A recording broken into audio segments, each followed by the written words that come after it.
على عباده الذين اصطفى أما بعد فأعوذ بالله من الشيطان الرجيم بسم الله الرحمن الرحيم وعاشروهن بالمعروف سبحان ربك رب العزة عما يصفون وسلام على المرسلين والحمد لله رب العالمين۔ گزشتہ بیان میں بھی کچھ شادی کے حوالے سے بات چیت کی تھی، تو آج بھی ازدواجی زندگی کے حوالے سے کچھ بات چیت ہو رہی ہے۔ تو رات کو خیال آیا کہ میں اپنی شادی کے بھی 2 واقعات جو ہے نا وہ بیان کر دوں یا رہنے دوں؟ کر دوں۔ یہ رات 9:30 والے بھی بیٹھے ناراض نہ ہو جائے تو چلے کر دیتے ہیں۔ شادی کے موقع پہ نا، کیونکہ ہمارے معاشرے میں عام طور سے ایک ہی ہوتی ہے، تو اس کا نفسیاتی فائدہ دکاندار بھی بڑا اٹھاتے ہیں۔ میں خود ایک دکاندار ہوں، تو کیا ہوا، شادی کے موقع پہ ہوا کہ میں نے شیروانی، دلہن کی شیروانی بھی تو کوئی ہونی چاہیے۔ اب شیروانی سلوانے کے لیے پھر انارکلی گئے، کیونکہ سارے جاننے والے ہیں، ابو کے دوست اور سب وہی میں سے دادا جب بالا سے آئے تھے تو انارکلی میں دکان لی تھی، جو آج بھی موجود ہے الحمدللہ۔ تو آج اس کا نام گفٹ سینٹر ہے، پہلے یعقوب اینڈ کمپنی تھا ایک زمانے میں۔ اب سارے ادھر جاننے والے یہ راہ 9:30 والے ہیں اور بھی کافی لوگ۔ اب جناب، اب میں جس دکان پہ جاؤں، ان کے پاس نہیں گیا تھا کیونکہ ساڑی تو ملے نہیں، لیکن تو شیروانی لینی۔ جس دکان پہ جاؤں وہ دکاندار کیا کرے جناب، ایک ہی دفعہ دلہا بننا ہوتا ہے اور ایسا قیمتی، اور یہ کسی نے کہا یہ تھائی لینڈ کا کپڑا ہے، کسی نے کہا یہ انڈیا سے آیا ہے، بڑی مشکل سے آتا ہے، اور کسی نے کہا یہ وہاں کا ہے، کوئی دکھائے کوئی دکھائے، اور سب نے بڑی بڑی قیمتیں مانگی۔ میں دیکھتا رہا، اب وہ جانتے بھی تھے کہ یہ سامنے گفٹ سینٹر سے آیا ہے، والد صاحب ہال روڈ پہ ہوتے تھے، میں خود شالمی دکان پہ، تو کاروباری حیثیت سے بھی جانتے تھے۔ اب جس کے بعد جب انہوں وہ اس بات کو دیکھے کہ دلہا آیا کہ مرغا آیا، کہ مرغا بننے کے لیے آ گیا، دلہا تو بنے گا، مرغا بھی بناتے ہیں، اس کو ذبح کرتے ہیں۔ اب جناب چیزیں تلاش کرتے رہے، تو اب مجھے ریٹ تو اتنے یاد نہیں، مثال دے رہا ہوں آپ کو، کسی نے 700 روپے میٹر بتایا، کسی نے 800 روپے میٹر بتایا، شیروانی کا کپڑا۔ اب سمجھ میں نہیں آیا میں کیا کروں۔ ایک دکاندار شالمی دکان کے قریب، انہوں نے مجھے نا دکھایا کہ باہر یہ کپڑا ہو اور اندر جو ہے استر کے لیے یہ والا لگا لے، اور اس کی قیمت انہوں نے کئی گنا کم بتائی، یعنی 700-800 روپے باہر کا تھا تو اندر والا 165 انہوں نے بتایا، 165 ایسا 150 کے قریب۔ میں نے 2-3 دن تو دیکھا، اور اکیلے جا کے دیکھا، ساتھی دوستوں کو ساتھ نہیں لے گیا، تو دوست ایسے کوئی زیادہ ہے بھی نہیں۔ پھر ایک دن میں گیا اور اس کو کہا یار استر کا کپڑا دے دو، جو تم نے اندر والا دکھایا تھا نا 160-65 والا، اس نے کہا جو باہر والا کپڑا، میں نے کہا بس ابھی یہ دے دو۔ میں نے وہ لیا اور سیدھا درزی کے پاس، انارکلی میں کیا کہتے ہیں، دکان کے پیچھے گلی میں درزی تھا، ٹیلر کو جا کے میں نے کہا جی میرا نام تو یہ شیروانی کا کپڑا ہے، استر کا نہیں ہے۔ وہاں سے اس نے استر کا دکھایا تو میں نے کہا دو، اس کو کہا میں نے اس کی شیروانی بنا دو۔ اچھا، اس کو تو نہیں پتا نا میں استر سن کے لایا ہوں۔ اس نے کہا حافظ صاحب مجھ سے ہی لے لینا تھا۔ میں نے کہا مرغا پھر آ گیا۔ اس کے بعد زندگی بھر ہمیشہ کپڑے سلنے جاتے تھے، لیکن اس نے دیکھا نا کہ یار یہ کبھی کبھی کی چیز ہوتی ہے، روز کپڑے تو نہیں بندہ سلواتا نا شادی کے، کہ مجھ سے لے لیتے ہیں۔ تو میں نے اس سے پوچھا، میں نے کہا آپ اگر یہ دیتے تو کتنے کا دیتے؟ اس نے کہا یار آپ تو مہنگے ہی لائے ہوگے، کسی نے 800 روپے میٹر دے دیا ہوگا آپ کو۔ تو میرے پاس تو اس سے بھی اچھا تھا، یہ کیا ہے؟ میں نے کہا یار آپ بسم اللہ کرو، اسی کو سیدھا، تو جو ہونا تھا اب تو ہو گیا، اب میں اور کیا کروں۔ میں ادھر ذرا معصوم بن گیا، خاموش ہو گیا۔ میں کہا یار اب تو جو ہونا تھا میرے ساتھ ہو گیا، بنا دو۔ اس نے سوٹ بنا کے دکان پہ، شیروانی سی کے دکان پہ بھجوا دی، گھر آ گئی، شادی کا موقع ہے، پہن بھی لی۔ کسی کو پریشانی نہیں ہوئی کہ 165 والا میٹر ہے یا 800 یا 1000 روپے میٹر والا کپڑا ہے، کسی کو کوئی پتہ نہیں چلا۔ چند دن پہلے ہمارے خاندان میں ایک شادی تھی، اور وہ شیروانی کا مسئلہ آیا۔ یہ جناب دوستوں کے ساتھ دلہا جاتا رہا، مجھے اس نے بتایا، میں ڈیرہ غازی خان گیا ہوا تھا، ادھر جو فلڈ ریلیف کے مکانات بن رہے ہیں ان کو سروے کے لیے، تو واپسی پہ ایک نوجوان جو گاڑی میں ساتھ بار بار فون بار بار رابطہ، کیا مسئلہ ہے؟ مجھے 15 دن ہو گئے ہیں شیروانی کا کپڑا سلیکٹ نہیں ہو رہا۔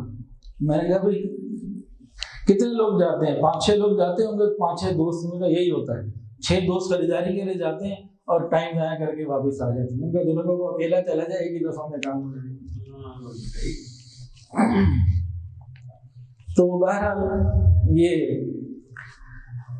ایک واقعہ تھا شیروانی سے متعلق۔ اور دوسرا والد صاحب موجود ہیں، یہ شیروانی والا واقعہ تو شاید ابو کو میں نے اس کو بتایا ہو نہ بتایا، اس کو تو میں نے شاید کسی کو نہیں بتایا ہوگا، تو میں نے کیا بتانا۔ تو یہ بہرحال دوسرا واقعہ تو خیر اس کو تو ابو ہی مجھ سے زیادہ اس کو جانتے ہیں، لیکن جتنا میں جانتا ہوں کیونکہ ہوا تو میرے ساتھ تھا۔ کیا ہوا، رمضان سے پہلے والد صاحب نے، امی نے اور جناب علی بہنوں نے، سب نے جو ہے نا ایک میری لڑکی تلاش کر لی، قریبی رشتے دار ہیں، اور وہاں بات کر لی۔ ادھر بھی سارے گھر والے تیار، ادھر بھی سارے گھر والے تیار، اور ایک چیز طے ہو گئی، مائنڈ بن گیا۔ اور اب جیسے گھروں میں ہوتا ہے نا، لڑکے کو لڑکی کا نام لے کے اور لڑکی کو لڑکے کا نام لے کے ذرا چھیڑنا مزہ کرنا، تو یہ چیزیں شروع چلتا رہا۔ عید کے موقع پہ ہم کراچی گئے، ان لڑکی والوں نے یہ کہا، ان کے بڑوں نے میری امی کو، میرے ابو کو، آپ اپنے گھر کے بڑوں کو لے آئے اور بس بات مکمل، ہم سب تیار ہیں۔ تو ٹھیک ہے، کراچی جائیں گے۔ کراچی میں دادا بھی تھے اور دادی بھی تھی، اللہ ان دونوں کی مغفرت فرمائے۔ تو دادا تھے، اور دادی جو تھی وہ صرف دادی نہیں تھی، ڈاڈی بھی تھی۔ اب ان سے بات کی، اب بڑوں کی اپنی ایک محبت ہوتی ہے، ایک سوچ ہوتی ہے۔ تو دادی نے تو جناب کہا سوال ہی پیدا نہیں ہوتا، میری 4 بیٹیاں ہیں اور ان سب کی بیٹیاں اتنی بڑی ہو چکی ہیں کہ ابراہیم کے ساتھ کسی ایک کی شادی ہو سکے، تو بس میں نے تو یہ سوچا ہوا ہے کہ میں اپنی نواسی لے کر آؤں گی۔ یہ مسئلہ نہیں ہے کہ وہ جس سے آپ نے بات کی ہے وہ اچھا یا برا، اس کی بات نہیں ہے، میری اپنی ایک خواہش ہے، میرا پوتا ہے، میں نے اپنی خواہش پوری کرنی ہے، تمہاری تھوڑی ماننی ہے، میں نے اپنی نواسی لے کر آنی۔ اب گھر میں اس کے اوپر تھوڑی بہت انبن سی ہوئی، میں دادی کو کہہ دیا، میں نے کہا کہ چیز طے ہو چکی ہے، سب تیار ہے، تو آپ کہیں صرف مسئلہ ہے، دادا بھی تیار ہے، کہنے یہ ہو ہی نہیں سکتا۔ خیر مجھے تھوڑی بہت اس پہ، جیسے کہ نوجوانی میں ہوتا ہے، خیر میں ابھی بھی نوجوان ہوں الحمدللہ، تو اس وقت جذبات کے مطابق ایک ذہن بن گیا تھا نا، تو وہ ٹوٹنے لگا۔ خیر میری والدہ آئیں، میں کچھ دادی سے نا تھوڑی سی بات کر کے دوسرے کمرے میں چلا گیا، کراچی میں دادا کے گھر 181 بہادر آباد۔ تھوڑی دیر بعد امی آئیں، اب والدہ کا بھی انتقال ہو چکا ہے، 2003 میں ہوا تھا 27 جولائی کو۔ تو کہنے لگی کہ بیٹا بڑوں کی بات ماننے میں خیر ہوتی ہے، تو دادی جو کہہ رہی ہے مان لو، اس میں کیا اعتراض ہے؟ تو پھر میری والدہ نے مجھے دادی کی آپشن آ کے دی، آفر آ کے، امی نے فرمایا کہ بھی دادی یہ کہہ رہی ہیں کہ دادی کی 4 بیٹیاں ہیں، جن کی بچیاں تو زیادہ تھیں، تو میری جو 4 پھوپھیاں ہیں ان کی چاروں کی بچیاں تمہاری عمروں کے قریب اس حساب سے ہیں کہ کسی سے شادی ہو سکے، تو انہوں نے تمہیں یہ آفر دی ہے کہ ابراہیم سے پوچھ لو کہ وہ کسی 4 میں سے کسی ایک کو بھی اختیار کر سکتا ہے، میرا یہ مسئلہ نہیں کہ یہی ہو، بس میں نے اپنی نواسی اپنے گھر لے کر آنی ہے، یہ میرا ایک مان ہے، میری دل کی بات ہے، یہ ابراہیم کو یہ پوری کرے۔ اب میرے سامنے جناب 4 پھوپھا آ گئے، چاروں میں سے کسی کو نہیں میں نے دیکھا، مطلب لڑکیوں کو۔ تو پھر میں نے کہا اچھا، والدہ نے چوائس دی کہ بھئی اب یہ دیکھ لو، تو میں نے پھر امی کو کہا کہ بھی بات یہ 4 پھوپھا ہیں، تو چاروں ہی ماشاءاللہ اچھے ہیں، لیکن جن سے ہوئی تھی، جن کی بیٹی سے، ان کے بھی یہ جو ہے نا بہت زیادہ تبلیغ میں جانے والے، دیندار اور بہتر لگتے ہیں، بس آپ یہاں کر لیں، جہاں ہونی ہوتی ہے وہ ہو جاتی ہے۔ خیر میں نے اوکے کر دیا، امی نے جا کے دادی کو بتایا، وہاں رشتہ کیا، رات کو گیا، صبح جناب منگنی ہو گئی، بات مکمل ہو گئی۔ اور میں نے اپنی بیگم کو الحمدللہ پہلی مرتبہ جو ہے نا وہ نکاح کے بعد دیکھا تھا،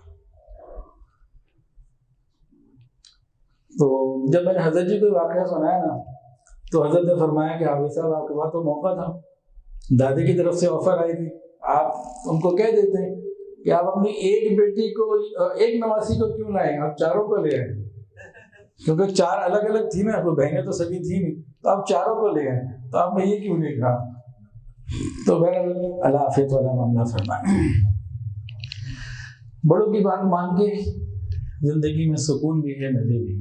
وقتی جذبات آتے ہیں، سب کو آتے ہیں، لیکن بہرحال جو ارینج میرج ہے نا، ایک ہوتا ہے لو میرج، تو ہم بھی لو میرج کے قائل ہیں، لیکن لو آفٹر میرج، بیفور میرج نہیں۔ زندگی ہونے ہی پرسکون اور محبت والی چاہیے، لیکن یہ میاں بیوی کی محبتیں سب نکاح کے بعد ہونی چاہیے۔ جس معاشرے میں جن لوگوں نے نکاح سے پہلے ہی محبتوں کو پروان چڑھایا ہے، انہوں نے بے حیائی اور بے دینی میں ہی آگے بڑھے ہیں، محبتیں نہیں ہوتی وہ۔ اب جو وقت رہ گیا ہے اس میں چند باتیں انشاءاللہ ہوں گی شریعت کی نظر میں، حدیث کی نظر میں۔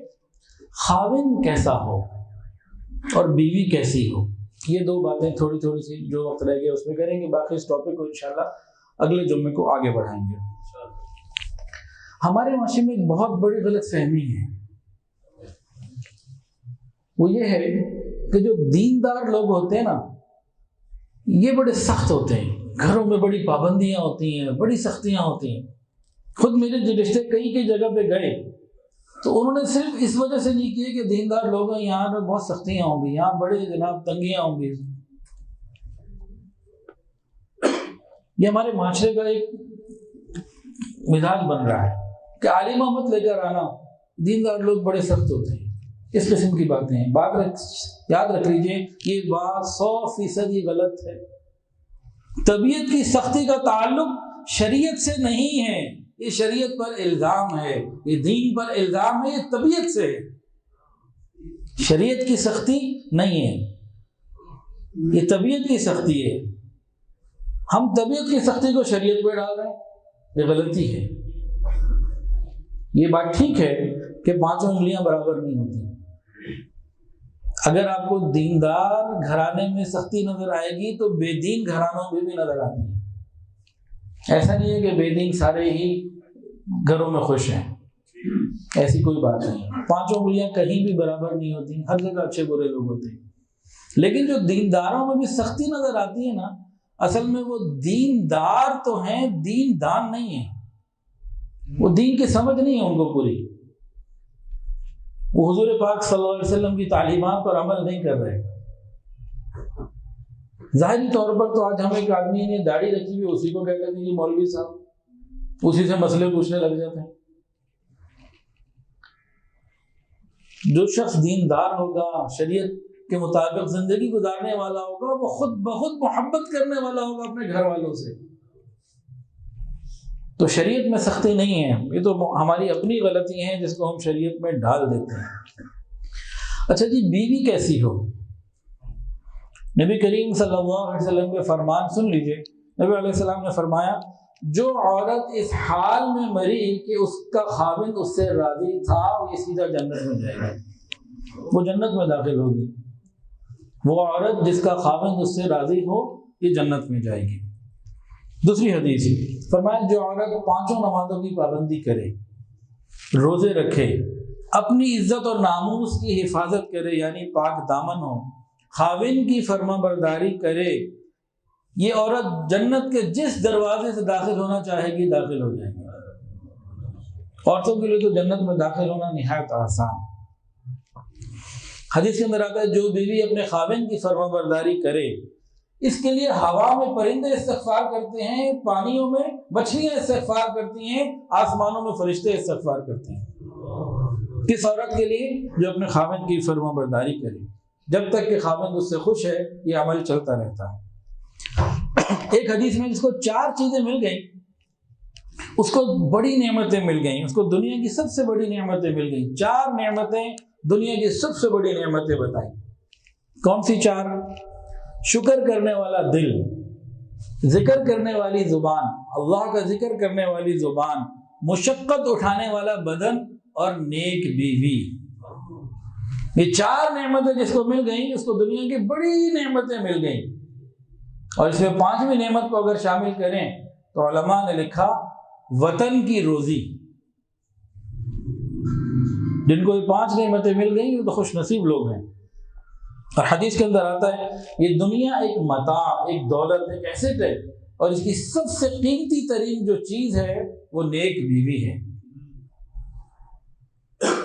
یہ سب سے قیمتی چیز ہے نیک بیوی. اسی طریقے سے ہم سارے مردوں کو یہ بات یاد ہے کہ حضور صلی اللہ علیہ وسلم نے ارشاد فرمایا کہ اگر میں غیر اللہ کو سجدہ کرنے کا حکم دیتا تو عورت کو، بیوی کو دیتا کہ اپنے خاوند کو سجدہ کرے. یاد ہے کہ نہیں؟ ساروں کو یاد ہے ماشاءاللہ. یہ والی باتیں تو ہمارے مزاج کی ہے نا، مزہ آ رہا تھا سننے میں. اب ذرا کیسٹ کی سائڈ چینج کرتے ہیں. بہت ساری عورتیں کبھی مجھ سے پوچھتی ہیں، کبھی میری بیگم سے پوچھتی ہیں کہ جی ہر خاوند کو یہ والی ساری باتیں یاد ہوتی ہیں. کیا خاوند کے لیے بھی شریعت نے کچھ کہا ہے کہ نہیں کہا؟ خاوند نے کبھی وہ والی بات تو ہمیں بتائی نہیں. ہمیشہ وہ یہ کہتا ہے تم اگر میری فرما برداری نہیں کرو گے تم جہنم میں جلو گی. ڈائریکٹ منہ پہ بولتا ہے خاوند بیوی کو آج کا. تم نے میری بات نہیں مانی نا، تم نے سیدھا جہنم میں جانا ہے. تو یہاں خاوند صاحب کو عقل کے ناخن لینے کی ضرورت ہے. جنت اور جہنم کا فیصلہ اس خاوند نے نہیں کرنا ہے، وہ شریعت کے مطابق ہونا ہے. خاوند کی فرما برداری کس درجے تک اس کو سمجھنا ہے. اگر بیوی کو خاوند کی فرما برداری کا حکم دیا تو کس نے دیا؟ اللہ اور اس کے رسول نے دیا. ایسے ہی وہی کوٹ کرتا ہے قرآن اور حدیث کی بات، ایسے ہی ہے نا. لیکن یہ خاوند اس بات کو بھول جاتا ہے کہ اللہ اور اس کے رسول نے خاوند کو یہ نہیں کہا کہ تم میری بھی نافرمانی میں اپنی فرما برداری کرواؤ. جہاں اللہ اور اس کے رسول نے بیوی کو یہ کہا خاوند کی فرما برداری کرو، وہاں یہ بھی بات ہے پہلے اللہ اور اس کا رسول ہے. خاوند کو اللہ اور اس کے رسول سے آگے نہیں بڑھنے دیا شریعت نے. اور واضح نبی علیہ السلام نے فرمایا لا طاعت المخلوق فی معصیت الخالق. اس کا مفہوم اس طریقے سے سمجھ لیجئے، اللہ اور اس کے رسول کی نافرمانی ہو اور خاوند اس میں راضی ہو تو یہ ٹھیک نہیں ہے. پہلے اللہ اور اس کے پہلے اللہ تعالیٰ ہے، اس کے بعد رسول اللہ صلی اللہ علیہ وسلم ہے، بعد میں خاوند کا نمبر ہے. خاوند سمجھتا جی میں دونوں سے آگے نکل رہا ہوں، عملاً تو وہ یہ کہہ رہے. تو کوئی بھی عورت جس کو خاوند کی فرما برداری کا حکم ہے اس کو یہ بھی حکم ہے کہ اللہ اور اس کے رسول کی نافرمانی نہیں کرنی. خاوند کی اس حد تک فرما برداری کہ اللہ اور اس کے رسول کی نافرمانی ہو جائے یہ جائز نہیں. خاوند بھی کہے تب بھی جائز نہیں. وہ کہے تم میں تمہیں کہہ رہا ہوں پردہ نہ کرو تو وہ یہ نہیں کہہ سکتا. خاوند کو اللہ نے شریعت بدلنے کا اختیار نہیں دے دیا، بالکل نہیں دیا کہ وہ جو چاہے کروا لے. خاوند کو اللہ نے خاوند بنایا ہے، قانون دان شریعت کا نہیں بنایا. تو اس میں لمٹس میں رہنے کی ضرورت ہے. ایک تو یہ بات واضح ہو گئی. دوسری بات، خاوند خود کیسا ہو، میں اور آپ خود کیسے ہوں، اس بارے میں نبی علیہ السلام نے باتیں بتائی ہیں. یہ والی باتیں بھی یاد رکھنے کی ضرورت ہے. اس میں بڑی تفصیلات ہیں. سب سے پہلے تو اللہ نے فرمایا وَعَاشِرُوهُنَّ بِالْمَعْرُوفِ، اپنے گھر والوں کے ساتھ اچھا سلوک کرو، بہتر طریقے سے رہو. اور ایک حدیث کے اندر فرمایا تم عورتوں کے ساتھ بھلائی کا معاملہ کرنا، برائی کے معاملے کی بات نہیں کی. پھر فرمایا تم میں سے کامل ایمان والا وہ ہے جو اپنے گھر والوں کے لیے بہتر ہے. تم میں سے کامل ایمان والا وہ ہے جو اخلاق میں اچھا ہے. یہ بات دوبارہ میں کہہ رہا ہوں، تم میں سے کامل ایمان والا وہ ہے جو اپنے اخلاق میں اچھا ہے. اور فرمایا تم میں سے بہتر وہ ہے جو اپنے گھر والوں کے لیے بہتر ہے. ایک آدمی کو ہم یہ کہیں بڑا اچھا، بھئی یہ اپنے سرکل میں بڑا اچھا ہے، فرینڈ اینڈ فیملی سرکل میں اچھا ہے، لوگوں میں اچھا ہے، معاشرے میں اچھا ہے. نہ شریعت اس کو اس وقت تک اچھا نہیں کہہ سکتی جب تک یہ اپنے بیوی بچوں کے ساتھ اچھا نہ ہو. دنیا جتنی مرضی تعریفیں کرے اس کی بات نہیں ہوگی. شریعت میں تو دیکھا جائے گا بیوی بچے کیا کہتے ہیں، بیوی کیا کہتے ہیں. اور حدیث سنیے کیا فرمایا، آسانیاں پیدا کرو، تنگی پیدا نہ کرو. یہ خاوند کے لیے بھی تو حکم ہے نا، آسانیاں پیدا کرو، تنگیاں پیدا نہ کرو. اپنے گھر کے اندر سکون کا ماحول بناؤ اور ایک دوسرے کے ساتھ نفرتیں نہ کرو. اور ایک حدیث میں آتا ہے تم میں سب سے بہتر وہ ہے جو اپنے اہل خانہ کے ساتھ بہتر ہے، اور میں تم میں سب سے زیادہ اپنے اہل خانہ کے ساتھ بہتر ہوں. آقا صلی اللہ علیہ وسلم نے اپنی مثال پیش کی کہ تم سب سے بہتر بننا چاہتے ہو تو سنو میں سب سے بہتر ہوں. میری زندگی کے حالات، میری سیرت، میرا اپنے گھر والوں کے ساتھ معاملات، اس کو دیکھ لو، پڑھ لو، تم بھی بہتر ہو جاؤ گے. اور ایک حدیث کے اندر آتا ہے تم میں سب سے بہتر وہ ہے جو اپنے اہل خانہ کے ساتھ لطف کا معاملہ کرے، نرمی کا معاملہ کرے، محبت کا معاملہ کرے. تو گھر والوں کے ساتھ نرمی، گرمی نہیں، نرمی کا معاملہ کرے. اور ایک حدیث کے اندر نبی کریم صلی اللہ علیہ وسلم نے کچھ اللہ کے راستے میں خرچ کرنے کی تفصیلات بتائیں اور پھر بتایا کہ ان میں سب سے زیادہ بہتر کون ہے. تو 4 جگہ خرچ کرنے کے بارے میں بتایا اور ان میں سے ایک کو بتایا یہ سب سے بہتر تمہارا خرچ ہے. حضور صلی اللہ علیہ وسلم نے ارشاد فرمایا 1 دینار وہ ہے جو تم اللہ کے راستے میں خرچ کرتے ہو، مسجد مدرسہ بنا رہے ہو، فلاحی کام کر رہے ہو، 1 دینار وہ ہے جو اللہ کے راستے میں خرچ کرتے ہو. 1 دینار وہ ہے جو تم کسی غلام کو آزاد کرانے میں خرچ کرتے ہو، اور 1 دینار وہ ہے جو تم صدقہ کرتے ہو، اور 1 دینار وہ ہے جو اپنے بیوی بچوں پر خرچ کرتے ہو. 4 بتائے، اللہ کے راستے میں خرچ کرنا، غلام کو آزاد کرنے میں خرچ کرنا، صدقہ کرنا اور بیوی بچوں پر خرچ کرنا.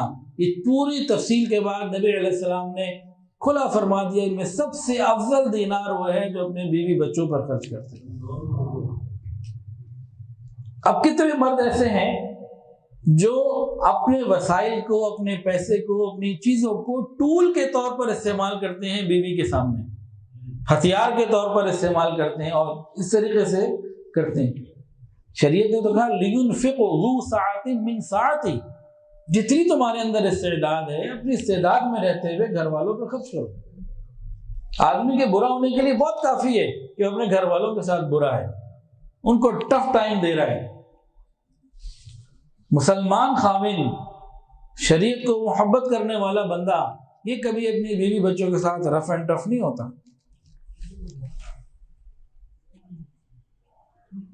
گھر میں داخل کیسے ہونے چاہیے؟ تو ہمارے لیے آئیڈیل کون ہے بتائیں؟ رسول اللہ صلی اللہ علیہ وسلم. بحیثیت خاوند بھی وہی آئیڈیل ہیں ہمارے ہر اعتبار سے. فرمایا نا کہ تم میں سب سے بہتر وہ ہے جو گھر والوں کے ساتھ بہتر ہو، میں اپنے گھر والوں کے ساتھ سب سے زیادہ بہتر ہوں. گویا کہ تم آؤ نا دیکھو میں کیسے اپنے گھر والوں کے ساتھ ہوں. تو چند باتیں ابھی مختصر سے وقت میں، اگلے جمعے کو انشاءاللہ اس کو آگے بڑھائیں گے، کچھ واقعات انشاءاللہ آئیں گے. رسول اللہ صلی اللہ علیہ وسلم جب گھر میں داخل ہوتے تھے، گھر میں داخل ہونے کے بعد سلام میں پہل فرماتے، بیوی بچوں کو سلام میں پہل کرتے. ہمارے یہاں تو ایک جگہ میں نے بیان کیا تو خان صاحب بعد میں آ گئے کہ بیان کرنا اتنا آسان نہیں ہوتا، بعد میں مجھے بہت سے لوگوں کو جواب دینے پڑتے ہیں کسی بھی بات پہ. وہ جناب یہ کیا مردانگی ہے، بیوی کو ہم سلام کرے، وہ کرے. بھائی حضور صلی اللہ علیہ وسلم سے زیادہ تو پھر مرد کوئی نہیں ہے، آپ سے بڑا مقام والا کوئی نہیں ہے. آپ جو پہل کر رہے ہیں تو ساری مردانگی یہی ہے کہ مرد اب خاوند پہل کرے، کہ نہیں وہ چھوٹی ہے وہ مجھے کرے. یہ پھر مردانگی نہیں ہے، یہ تو پھر فرعونیت ہے یا تکبر ہے. اس طرح کی کوئی چیز ہے، اچھی چیز تو نہیں ہے. اچھا، اب اس سلام کے فائدے کیا ہے؟ قرآن کے اندر بھی برکت کا وعدہ اور حدیث کے اندر آتا ہے. حضرت انس رضی اللہ تعالیٰ عنہ کو نبی علیہ السلام نے فرمایا اے بیٹے جب اپنے گھر والوں کے پاس جاؤ تو ان کو سلام کرو، یہ سلام کرنا تمہارے اور تمہارے گھر والوں کے لیے برکت کا ذریعہ بنے گا۔ اب ہر شخص پریشان ہے کاروباری مسائل میں اور رزق کے معاملات میں، تو حصول برکت کا ایک طریقہ جس پہ خرچہ بھی کوئی نہیں آتا، جا کے گھر والوں کو سلام میں پہل کریں۔ اور ایک اور حدیث سن لیجئے، جو شخص گھر میں داخل ہو کر سلام کرتا ہے اللہ تعالیٰ کی ضمانت میں آ جاتا ہے، اللہ تعالیٰ کی امان میں آ جاتا ہے۔ دوسری بات، حضور پاک صلی اللہ علیہ وسلم جب گھر میں داخل ہوتے تھے مسکراتے چہرے کے ساتھ داخل ہوتے تھے۔ باہر کی ٹینشنیں، ذمہ داریاں سب ختم، دکان کا شٹر ڈاؤن کیا، اندر کی چیزیں اندر، آفس کو بند کیا، باہر آ گئے، ختم، اب گھر میں آنا ہے مسکراتے چہرے کے ساتھ آنا، اس سے بھی برکتیں آئیں گی۔ تو خاوند گھر میں داخل ہو پہلے سلام کرے اور مسکراتے ہوئے سلام کرے، اس پہ بھی کوئی خرچ نہیں ہونا۔ اور تیسری بات، نبی علیہ السلام کیا کرتے تھے، گھر آنے کے بعد مسواک کیا کرتے تھے، اس میں حکمت ہے، منہ کو صاف کرنا۔ اب خاوند یہ تو چاہتے ہیں کہ بیوی میرے لیے تیار ہو، بناؤ سنگھار کرے، اس کے پاس سے خوشبو ہو، آ رہی ہو، میرے منہ سے سگریٹ کی آ رہی ہے، پان کی آ رہی ہے، بدبو بیڑی کی آ رہی ہے، میں مسواک ہی نہیں کرتا، میں ٹوتھ برش ہی نہیں کرتا، وہ سب میرے لیے ٹھیک ہے۔ یعنی اب اس نے بیوی کے قریب ہونا ہے تو اپنے منہ میں اگر کوئی بدبو ہو اس کو صاف کر لے۔ پھر نبی علیہ الصلوۃ والسلام باقاعدہ بوسہ بھی کبھی کبھی دے دیا کرتے تھے، لوگوں کے سامنے نہیں، گھر میں آ رہے ہیں۔ امی عائشہ فرماتی ہے بعض مرتبہ تو روزے کی حالت میں بھی کیا کرتے تھے۔ لیکن وہ نوجوان یہ کام نہ کریں جن کو خطرہ ہو کہ روزہ ٹوٹ جائے، آگے کوئی مسئلہ آ جائے۔ لیکن بیوی کے ساتھ دل لگی کی باتیں کرنا، پہلا کام سلام کرنا، مسکراتے ہوئے داخل ہونا، منہ صاف کرنا، یعنی اپنے لباس وغیرہ کو بھی بہتر کرنا، جو بھی مطلب آسانی کے ساتھ۔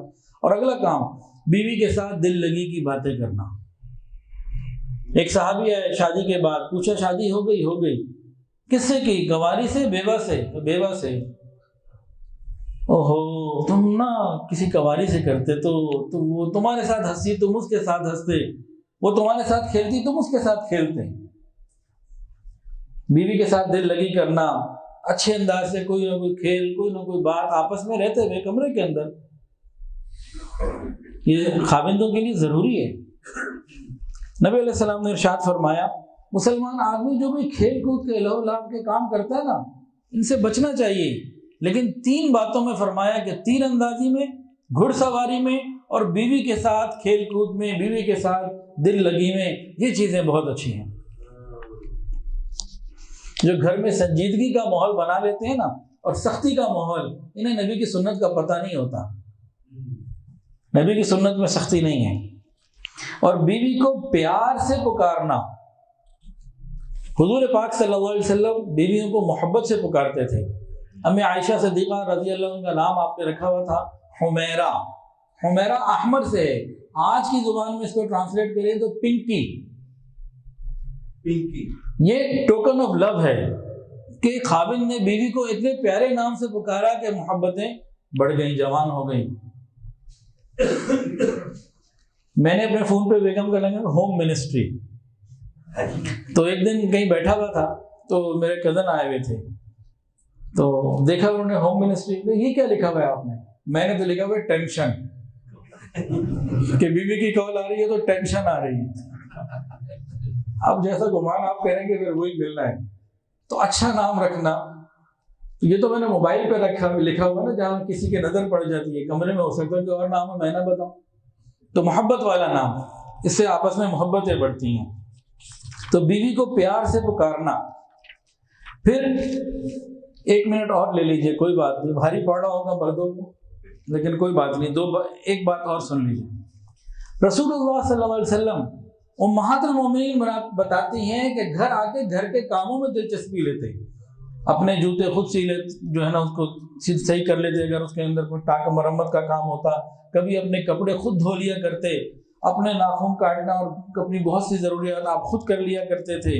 اور یہ بھی فرمایا کہ اہل خانہ کے ساتھ کاموں میں لگے رہتے، ہاں جب نماز کا وقت ہو جاتا پھر سب کچھ بھول بھال کے سیدھا مسجد کی طرف چلے جاتے۔